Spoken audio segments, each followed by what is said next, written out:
Some things you don't really need to know, but probably should. I'm Jamie East, and this is the Sunday 7. On this week's Sunday 7, we travel back in time to check on the formation of the Earth, find out about a major new initiative to help cut down on lung cancer, check out diet pills and strap on a rocket pack for a quick spin around Norway. But first, on this day in 2001, doctors in Louisville, Kentucky implanted the first mechanical heart into patient Robert Tools. It was battery-powered and about the size of a tennis ball. 7. Lung cancer kills 35,000 people in the UK every year, and it's the most common cause of cancer death. The issue is that while it's treatable, it can be difficult to diagnose, but if caught early, the survival rate can be as high as 70%. This week saw the UK's NHS roll out a new scheme aimed at cutting down on lung cancer deaths, launched by Prime Minister Rishi Sunak.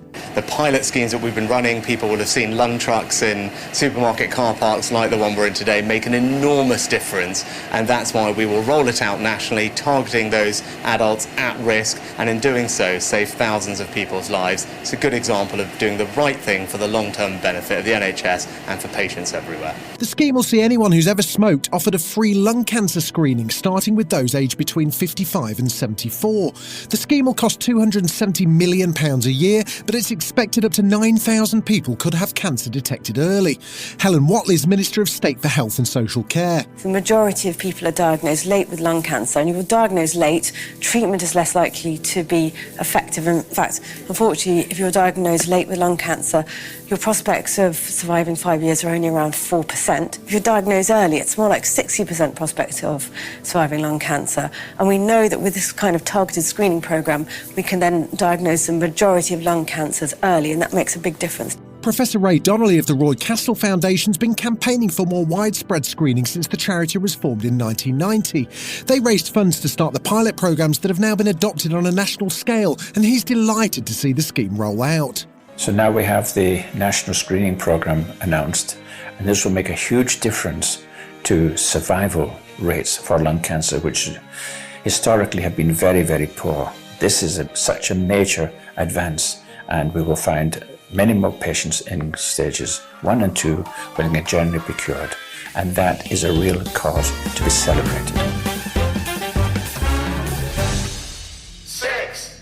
There are a couple of notable and quite different theories about how the Earth came about. The old school God as a builder getting things done in 7 days version, or the traditional scientific view, which is that it took hundreds of millions of years. Well, there's now a new theory in town, and it suggests the Earth might have been formed in just a few million years, and that the process of formation created the water that's so essential to life. This could be a game changer in terms of what's out there in the galaxy, so we caught up with one of the authors of the study at the University of Copenhagen, PhD student Isaac Onyet. Is it Dr. Isaac James Onyet? Are you a doctor yet? I will be in a week, so... Well, congratulations, almost Dr. Isaac. How are you doing, almost doctor? I'm doing very well, thank you. So let's dig into this a bit more, Isaac. For as long as science has been around, we've assumed that the Earth took hundreds and hundreds of millions of years to form. But you're saying something different. That's correct, yeah. When the solar system was born, it was filled with sort of gas and dust. And people have always envisioned that the terrestrial planets Earth and Mars formed by the merging of asteroids that were built from this dust, which takes hundreds of millions of years.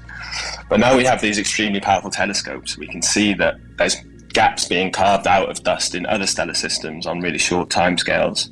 And this indicates that the accretion of dust, rather than just asteroids, was instrumental in sort of shaping the formation of the planets. The article says that millions and millions of pebbles actually formed the Earth. Are they pebbles like pebbles on a beach? Pebbles is just sort of jargon in the astrophysical community for millimetre to centimetre sized objects, but they're actually more like flour in your hand. Okay, so rather than hundreds and hundreds of millions of years, how quickly did the Earth form, do you think? Our data suggests that Earth and Mars were formed within around 3 million years, and this is because when dust is sort of drifting inwards towards the sun from the outer solar system, they feel almost like a headwind from the gas in the disk, which causes them to spiral inwards onto the growing planet really rapidly. Another thing that I found fascinating about all of this is that we thought the Earth became the Earth as we know it by fluke, by chance, because without water, none of this would have been possible, and we thought that water arrived via a comet or an asteroid. But you're putting that into question as well. Yeah, so if the planets were built by collisions between asteroids, then for water to have been delivered to Earth and possibly even Mars, then we would have needed a water-rich asteroid to collide with, or a comet to collide with the surface of the planet as it was growing. But in this new pebble accretion theory, this dust that was being accreted was very rich in volatiles, including water, which were essential for sort of the emergence of life. So a consequence of this is that if other planets were forming in other stellar systems by the same mechanism, which they most probably were, then the delivery of water to the terrestrial planets would be a predictable outcome of their accretion process, as opposed to just like a chance event between two asteroids or an asteroid that hit the surface. And I guess this means that the likelihood of there being other habitable planets in the solar system has just increased dramatically, right? Yeah, it increases the chance that we have water worlds and other stellar systems in the galaxy, I would say. But there are other things that need to be considered, such as, you need to be in the Goldilocks zone, so it's called. For people like me, what on earth is a Goldilocks zone, please? It's basically just when you're at the right distance from the sun for the conditions to be in place for life to sort of emerge.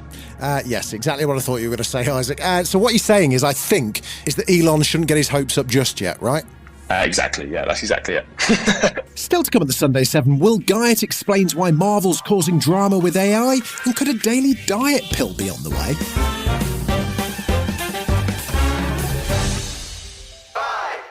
Plant-based meat is a growing industry, and we even looked at the use of pea protein last week. And while we have meatless burgers and even 3D printed steaks, the meatless industry hasn't really managed to convincingly create an animal-friendly version of chicken as yet. Well, that is until now. The US Department of Agriculture and the US Food and Drug Administration just licensed 2 companies to sell cultured chicken. They're called Eat Just and Upside Foods, and this is a pretty major milestone for animal-free meals. Upside Food COO Amy Chen spoke to Yahoo Finance and explained how they go about it. We call it cultivated chicken. So it's essentially the meat that you have always known, but made in a new way. So it's literally grown from animal cells. So we start with a sample of cells, we feed them nutrients, vitamins, etc., in what we call a cultivator. And after anywhere from 1 to 3 weeks, they produce meat that we can then harvest and formulate into any delicious product that you love. So the animal cells can come from a variety of places. They come from the animal species, so a chicken. In our case, we started with a fertilized egg.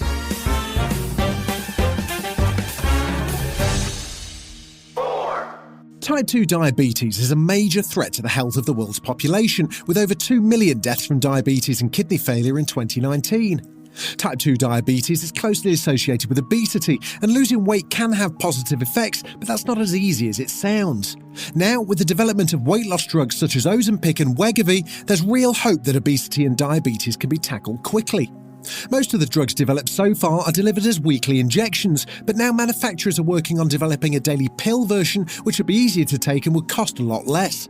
A study in the New England Journal of Medicine says that Eli Lilly's new pill, the snappily titled QRFQRGLIPRON, crikey, produced a 14.6% weight loss over a 36-week period.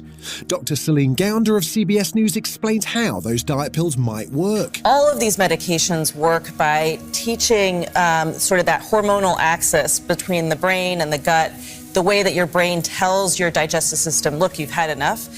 It's those hormones that these medications are impacting. They're also impacting your blood sugar levels. In terms of injection versus oral may be easier for a lot of people to take. It is every day. And we don't know how big the pills are going to be. Still to come on the Sunday 7, Virgin Galactic successfully heads to space and Will Guyatt gets us up to speed on the Marvel AI rail. Right after this. Ryan Reynolds here from Mint Mobile. With the price of just about everything going up during inflation, we thought we'd bring our prices down. So to help us, we brought in a reverse auctioneer, which is apparently a thing.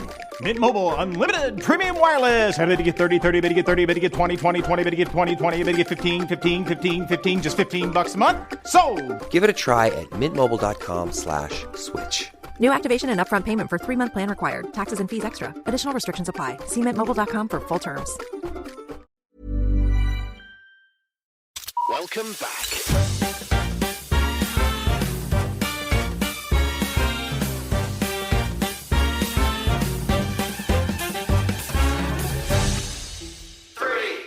Hey Will, how are you doing? Yeah, really good, thanks. Come on, let's have it. What's big in the world of tech this week? Well, this is a story I never really thought I'd be talking about, but there's been a hellish amount of blowback for Marvel after they've essentially used artificial intelligence to create the opening sequence on their new show Secret Invasion. Hang on, Marvel fans getting cross about CGI? That's a bit rich, isn't it?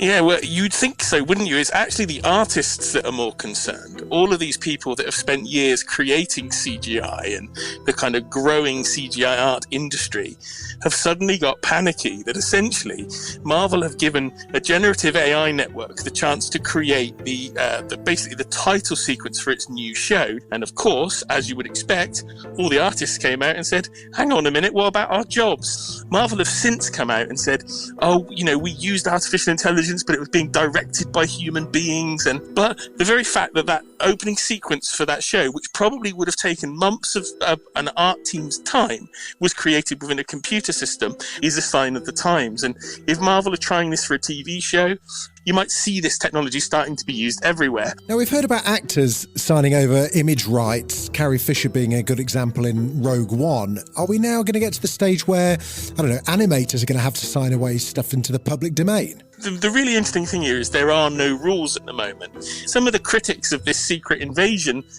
animation are even suggesting that there could possibly be elements of other people's work in there that Marvel, etc., do not own the copyright for, because that's how these AI models work. And the blowback has been intense. I don't think they would have expected anything like this, and hopefully it might stop some other companies rushing into this kind of world of AI before all this conversation about who gets credited, do humans lose jobs. There needs to be some sort of more serious discussions about this. Are Marvel going to back down, or is this how it is from now on?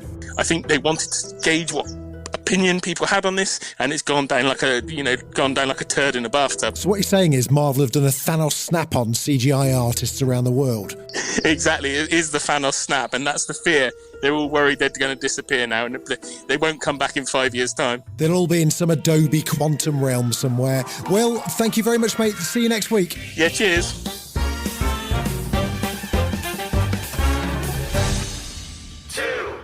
The billionaire space race hasn't gone away, After the excitement of Richard Branson versus Jeff Bezos' weirdly shaped Blue Origin, things have been a bit quiet.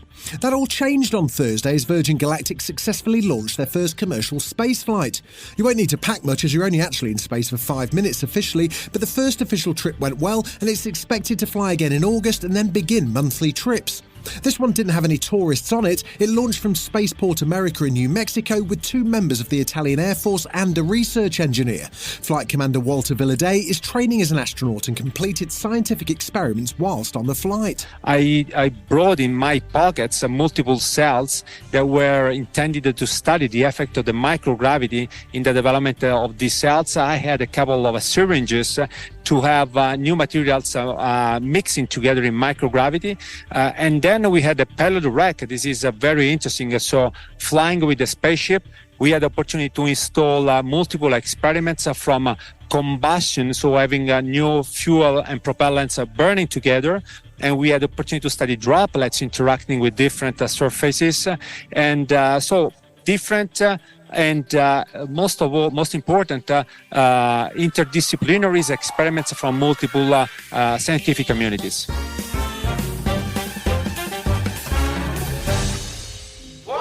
Richard Browning's an interesting character. He's got a great job title. He's Chief Test Pilot and founder of Gravity Industries. And he's also the guy who invented the Daedalus Flight Pack. It's an extraordinary looking personal jetpack with 3 engines on a backpack and additional boosters for each of your hands. And it's proving to be incredibly useful. Apart from military operations, it's also seen as potentially life-saving way to do mountain rescues and reach people in otherwise impossible places. Richard was in Norway this week to test the mountain rescue capabilities in the intensely mountainous landscape, and he's delighted at the progress the device, which was one of Time magazine's best inventions of 2018, is making. It'll cost you about £270,000. Just don't mention Tony Stark to him, okay? So it is quite common for people's first reaction upon seeing this to connect it with a movie like the Iron Man character. It is not why I started building this. We're actually here training some allied European special forces to fly this equipment. This is their 4th week of training, and they're all flying brilliantly, and we wanted to bring them to an interesting location to complete that training. This has been the Sunday 7. Wherever you're listening, do us a favour and hit the follow button. We'll be back tomorrow at 7 a.m. with the regular Smart 7. Have a great rest of your weekend. Written, produced and published by Daft Doris.